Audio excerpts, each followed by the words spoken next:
Hello students, SSD education free channel में आप सभी का स्वागत है। ये video Maharashtra board 12th science IT students के लिए बनाया गया है। वीडियो आखिर तक देखिए और अगर अच्छा लगे तो लाइक सब्सक्राइब करना मत भूलिएगा। तो आज इस वीडियो में हम कवर करने वाले हैं standard 12 science IT chapter 1 advance web designing, उसका एक्सरसाइज और सॉल्यूशंस। सीधा बढ़ते हैं एक्सरसाइज की तरफ। पहला क्वेश्चन है fill in the blanks. The dash element is starting है। The dash element is a starting element in an HTML. It indicates that document type definition being used by the document.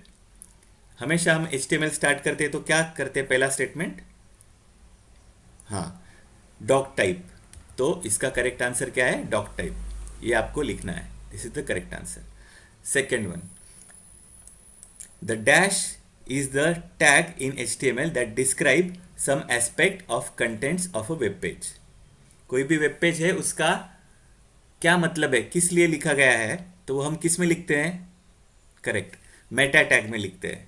तो इसका answer क्या है? Meta. Third one is the OL tag defines an OL। O का मतलब क्या है? Ordered. L list, तो ordered list. तो आंसर क्या आएगा? Ordered list. ठीक है। Fourth one, an unordered list is created using the dash tag. Unordered list है, OL के लिए हमने ऑर्डर्ड लिस्ट लिखा, तो अनऑर्डर्ड के लिस्ट के लिए क्या लिखेंगे? UL। तो UL is the correct answer. Fifth one, the dash element creates an inline frame. Inline frame किस चीज से बनती है? कौन सा टैग लगता है? आई फ्रेम। तो iframe is a correct answer. Sixth one, the dash tag is used to specify video on an HTML document. Video दिखाने के लिए कौन सा टैग लगेगा? वीडियो टैग लगेगा। तो video tag is correct answer. 7, if a web developer wants to add description to an image, he must use dash attribute of img tag. IMG tag में हम कौन सा एट्रीब्यूट यूज करते हैं? Extra information के लिए या फिर किसी इमेज का डिस्क्रिप्शन दिखाने के लिए? करेक्ट, अल्ट टैग यूज करते हैं हम। तो इसका आंसर है अल्ट। अल्ट टैग नहीं, सॉरी, एट्रीब्यूट यूज करते हैं। 8th one, the dash property is use to set position for an element. कौन सा प्रॉपर्टी है CSS का जो पोजिशन सेट करता है? हाँ, पोजिशनिंग या फिर position. Position property is use to set position for an element. ठीक है। 9th is the float property defines the dash of flow.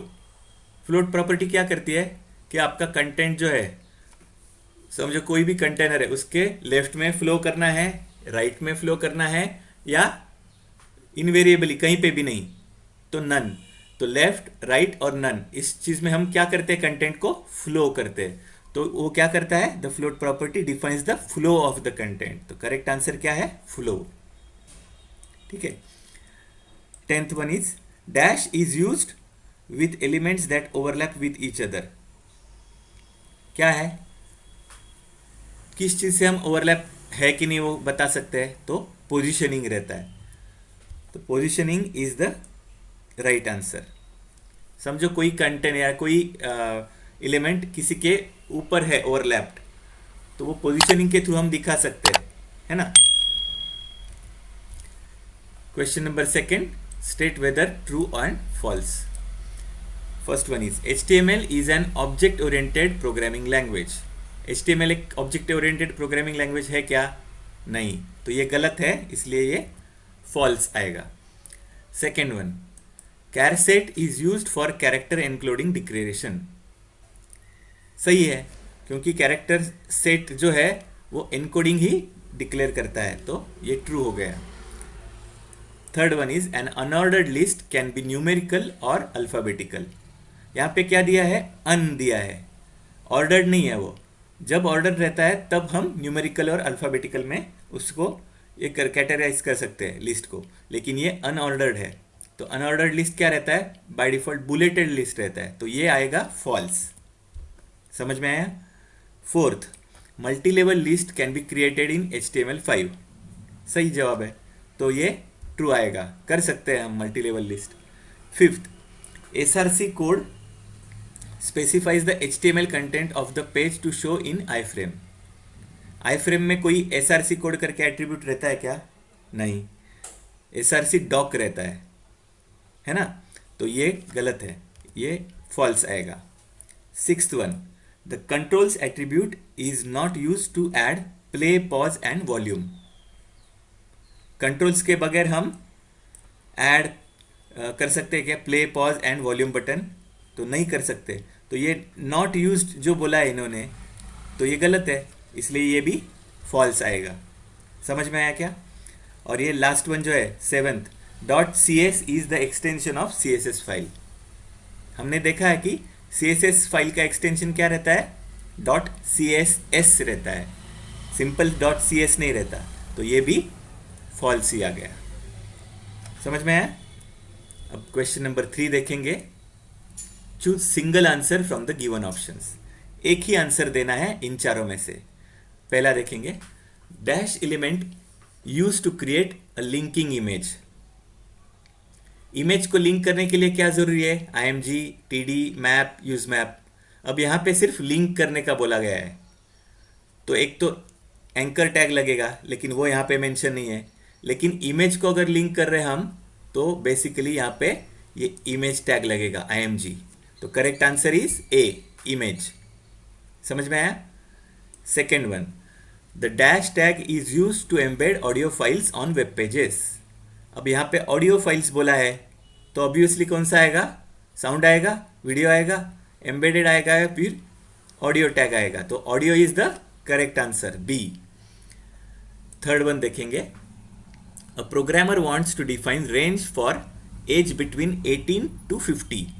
He will use a form with the following appropriate control. तो range के लिए क्या है? HTML5 में हमने देखा है कि रेंज के लिए एक सेपरेट कंट्रोल है, फॉर्म कंट्रोल। क्या है वो कंट्रोल? रेंज। तो यहां पे है क्या? रेंज है, सी में है, तो C is the correct answer. ठीक है। Fourth one, dash character is use to create ID in CSS। CSS में आईडी कैसे मेंशन करते हैं? तो कोई भी अगर एलिमेंट है तो उसको हम सिलेक्टर देते हैं। दो तरह के सिलेक्टर रहते हैं ना, एक क्लास रहता है और एक आईडी रहता है। आईडी के लिए हम हैश यूज करते हैं और क्लास के लिए डॉट यूज करते हैं आगे। तो यहां क्या पूछा गया है? Dash character is use to create ID in CSS। तो यहां पे हैश है क्या? ये डी में है, तो D is the correct answer. समझ में आया? क्वेश्चन नंबर 4 देखेंगे, choose 2 correct answers from the given options. अब यहां पे 2 आंसर्स करेक्ट आपको चूज करने हैं। First one, list within another list either dash list और dash list is called nested list. Nested list किस चीज से बनता है? एक तो ऑर्डर्ड लिस्ट से बनता है और दूसरा अनऑर्डर्ड लिस्ट से बनता है। ठीक है, यहां पे नेस्टेड लिस्ट पूछा गया है, आपको मल्टी लेवल नहीं पूछा गया है। तो नेस्टेड लिस्ट जो है वो 2 तरीके से बन सकता है, एक तो ऑर्डर्ड लिस्ट और दूसरा अनऑर्डर्ड लिस्ट, इनका मिक्स है ना। तो ये 2 आंसर्स करेक्ट है, बी और सी। सेकेंड देखेंगे, image maps are of 2 types. हमने अभी अभी पढ़ा है लास्ट वीडियो में कि क्या 2 तरह के रहते हैं, एक तो क्लाइंट साइड का रहता है इमेज मैप और दूसरा सर्वर साइड का रहता है। तो बी और D R the correct answers. Third one देखेंगे, अ CSS rule set contains dash and dash. CSS जो टॉपिक हमने पढ़ा उसके स्टार्टिंग में ही लिखा गया था कि 2 तरह के रहते हैं रूल सेट, जिसमें एक तो रहता है पहला डिक्लेरेशन ब्लॉक और दूसरा रहता है सिलेक्टर। तो सही जवाब क्या है? बी और डी। समझ में आया? फोर्थ वन है, client side image map can be created using 2 elements dash and dash.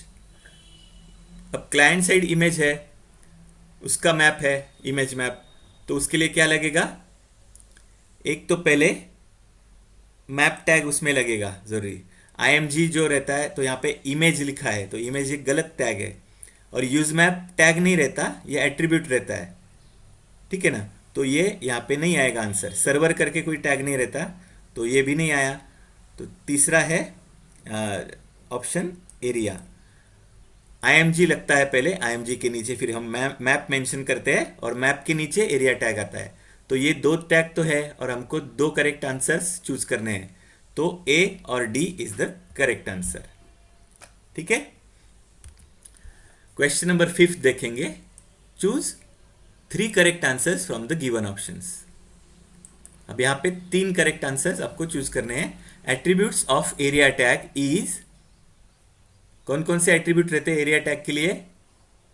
Area tag को पहले तो href रहता है, किस चीज पे उसको लेके जाना है।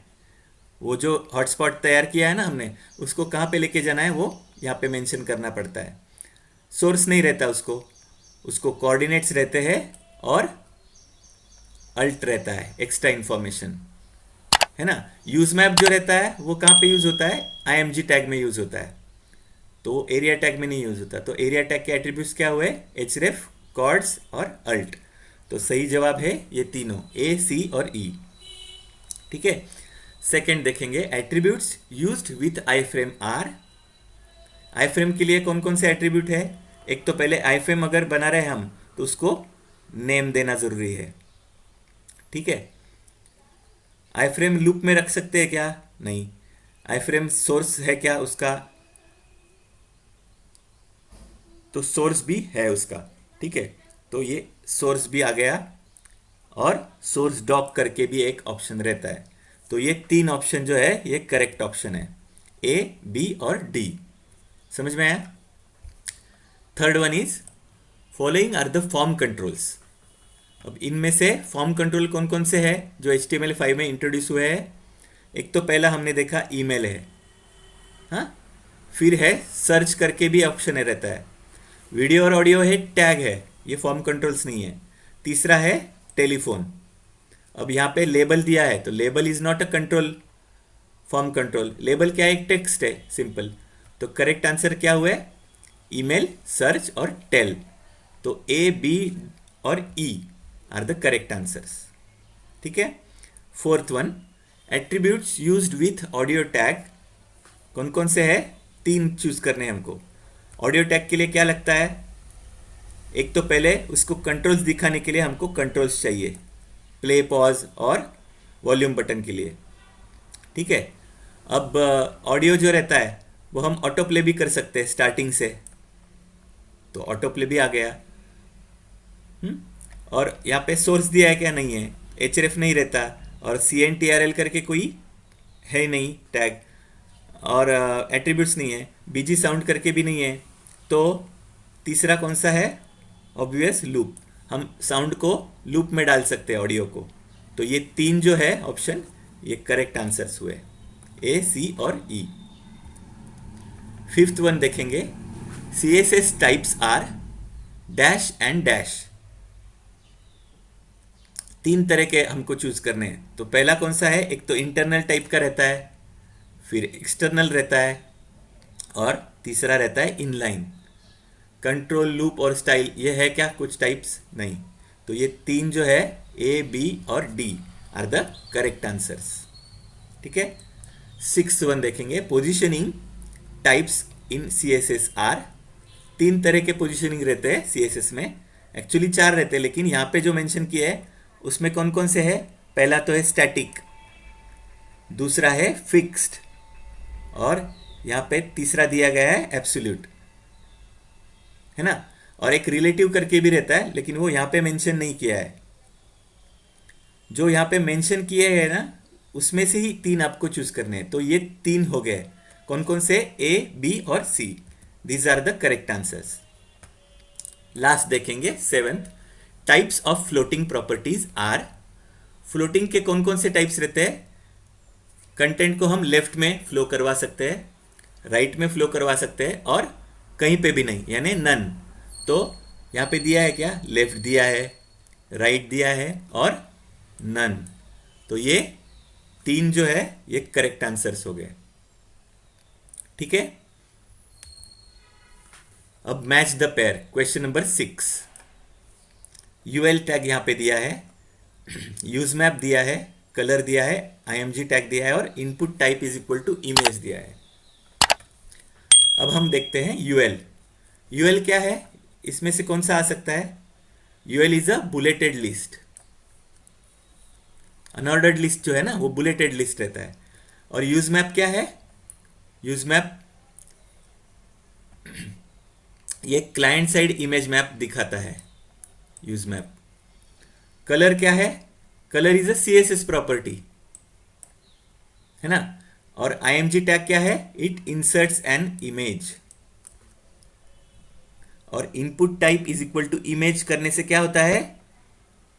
Image as a submit button हो जाता है वो। समझ में आया? तो इनके जवाब क्या रहेंगे? इस तरह से जवाब रहेंगे। यूएल क्या रहता है? C bulleted list. Use map क्या है? A client side image map. Colour क्या है? B CSS property. img tag क्या है? It inserts as an image, inserts an image. Okay, E आ गया इसका। Input type is equal to image क्या हो गया? वो image as a submit button create करता है। यहां तक समझ में आया? क्वेश्चन नंबर 7 जो है वो आपको प्रोग्राम करना है। यहां पे पहला प्रोग्राम देखेंगे। Write a program using HTML with following CSS specification. क्या क्या है? First, the background colour of the company name should be in green. Second, the text color of the company name should be red.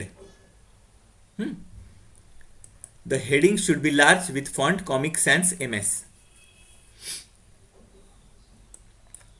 The description of the company should be displayed in blue color in a paragraph. तो इस तरह का एक programme हमको करना है। तो मैंने यहाँ पे वो प्रोग्राम लिखा है, चाहे तो आप इसका स्क्रीनशॉट ले सकते हैं या फिर देख के टाइप करके नोटपैड में आप इसको एग्जीक्यूट भी करके देख सकते हैं। ओके, तो ये पहला प्रोग्राम है जो मैंने नोटपैड प्लस प्लस में टाइप कर लिया है। इसमें डॉक्यूमेंट टाइप मेंशन किया है, HTML हेड, टाइटल दिया है टाइटन फास्ट ट्रैक, जो कि उन्होंने बोला है कंपनी का नाम। स्टाइल में लिखा है H1 क्योंकि हमें हेडलाइन बोल्ड में लिखना है, तो टेक्स्ट अलाइन सेंटर। ठीक है। बैकग्राउंड कलर ग्रीन दिया है, कलर रेड दिया है, टेक्स्ट का जो कलर है वो रेड दिया है। Font family comic sans MS ये हमने दी है। इसको डबल कोट्स में लिखना है ताकि वो ठीक से आ जाए। फिर पैराग्राफ लिखा है एक स्टाइल, उसको कलर दिया है ब्लू। तो ये स्टाइल कंप्लीट हो गया। वही हमने बॉडी में H1 लिखा है जिसमें टाइटन फास्ट ट्रैक लिखा है, जो टाइटल है हमारा कंपनी का। फिर बाद में उसके नीचे लिखा है पैराग्राफ, पैराग्राफ में कंपनी का डिस्क्रिप्शन शॉर्ट में लिखा है। आप कोई भी कंपनी चूज़ करके यहाँ पे लिख सकते हैं। तो ये इस तरह से प्रोग्राम किया गया। फिर body tag HTML tag close कर दिया। अब इसका आउटपुट जो है वो हम देखेंगे। तो इस तरह से वो आउटपुट आएगा। ये देखिए, हेडलाइन जो है वो कॉमिक सेंस में आ रहे हैं फॉन्ट, और यहाँ पे इसका कलर दिख रहा है रेड। बैकग्राउंड जो है H1 का वो ग्रीन है, और उसके नीचे जो पैराग्राफ है ये ब्लू कलर में आ गया। तो इस तरह का आपका आउटपुट आएगा। नेक्स्ट प्रोग्राम है program number 2, write HTML5 code with CSS as follows. उसमें क्या क्या करना है हमको? To create form to accept name age email address from the user. दूसरा करना है create a submit button to send the data. और तीसरा है the heading of the form should have a background colour and different font style. ठीक है। तो ये जो है वो प्रोग्राम नंबर 2। इसमें हमने क्या किया है? डॉक टाइप मेंशन किया, फिर HTML हेड, टाइटल दिया है। क्या टाइटल देखा है? यूज़र रजिस्ट्रेशन फॉर्म, क्योंकि हमें यूज़र रजिस्ट्रेशन फॉर्म बनाने को बोला गया है। तो स्टाइल में हमने लिखा है ये H1 लिखा। H1 को स्टाइल क्या दिया? बैकग्राउंड कलर पिंक कलर दे दिया। फॉन्ट स्टाइल दे दिया इटैलिक, टेक्स्ट अलाइन सेंटर, और ये स्टाइल टैग क्लोज कर दिया। हेड टैग के अंदर लिखा है हमने। फिर बॉडी टैग में हमने क्या लिखा? H1 लिखा, यूज़र रजिस्ट्रेशन फॉर्म। अब नीचे हमने फॉर्म टैग यहाँ पे क्रिएट किया है, यहाँ से यहाँ तक। क्या लिखा है? नेम। नेम के बाद लिखा है input type equal to text, name form name. B R करके उसको 2 लाइन नीचे लिखा, फिर एज लिखा, input type is equal to number, क्योंकि एज एक नंबर है तो इसलिए नंबर टाइप लिया। नेम उसको क्या दिया, फॉर्म अंडरस्कोर एज, फिर से बी आर टैग दे दिया। ईमेल आईडी लिखा नीचे, ईमेल आईडी के लिए क्या करना पड़ता है, input type is equal to email, उसको भी हमने name is equal to form underscore email दे दिया। फिर 2 बार बी आर टैग लिखा, लास्ट में लिखा input type is equal to submit, और उसको वैल्यू दे दिया सबमिट। वैल्यू यानी वो जो बटन पे लिखा रहता है ना, वो सबमिट आपको दिखाई देगा। तो इस तरह से हमने ये प्रोग्राम लिखा, प्रोग्राम नंबर 2। तो इसको अब एग्जीक्यूट करके देखेंगे। ओके, तो ये सेकंड जो प्रोग्राम था इसकी ये आउटपुट है। यहाँ पे नेम है, एज है और ईमेल एड्रेस है। ठीक है, यहाँ पे पिंक बैकग्राउंड दिया गया है और अलग स्टाइल से ये हेडलाइन लिखा है। ये है प्रोग्राम नंबर 3। यहाँ पे हमने HTML लिखा, हेड लिखा, टाइटल लिखा, यूज़र रजिस्ट्रेशन फॉर्म, और स्टाइल में हमने क्या लिखा है, H1 बैकग्राउंड कलर ऑरेंज दिया है, फॉन्ट स्टाइल इटैलिक दिया है, और ये सब हेड टैग के अंदर लिखा है। बॉडी टैग के अंदर हमने लिखा H1, उसको अलाइन किया सेंटर। क्या है टेक्स्ट अंदर का, यूज़र रजिस्ट्रेशन फॉर्म। फिर हमने एक फॉर्म जनरेट किया, फॉर्म टैग में हमने क्या लिखा, enter name, input type equal to text, name उसको दे दिया T1। फिर B R, enter age, input type equal to number, क्योंकि एज हम नंबर में लिखते हैं, उसको नाम दे दिया एज। बी आर से नेक्स्ट टाइम पे आ गए, एंटर ईमेल आईडी, फिर दे दिया input type equal to email, name दे दिया उसको ईमेल। बी आर करके इनपुट टाइप सबमिट, उसको सबमिट बटन को हमने क्या नाम दे दिया, B1, value equal to submit. इस तरह से हमने ये फॉर्म क्रिएट किया। तो ये हो गया प्रोग्राम नंबर 3। इसका आउटपुट हम देखेंगे तो इस तरह से ये आउटपुट दिखेगा। यहाँ पे ऑरेंज कलर का हेडलाइन को बैकग्राउंड दिया गया है और इटैलिक फॉर्म में यानी स्लैंटेड फॉर्म में ये टेक्स्ट दिखाई दे रहा है और उसको अलाइन सेंटर किया है। और ये फॉर्म एलिमेंट्स आपको दिख रहे हैं, एंटर नेम, एंटर एज और एंटर ईमेल आईडी।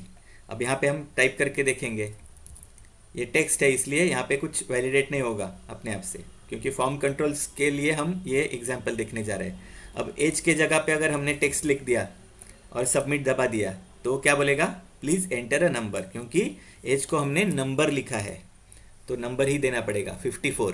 तो 54 एज हो सकता है। ठीक है, अब आप ईमेल एड्रेस आधा अधूरा टाइप करेंगे और उसको एंटर करेंगे तो क्या बोलेगा, please enter an email address, क्योंकि ये इनकम्प्लीट ईमेल एड्रेस है।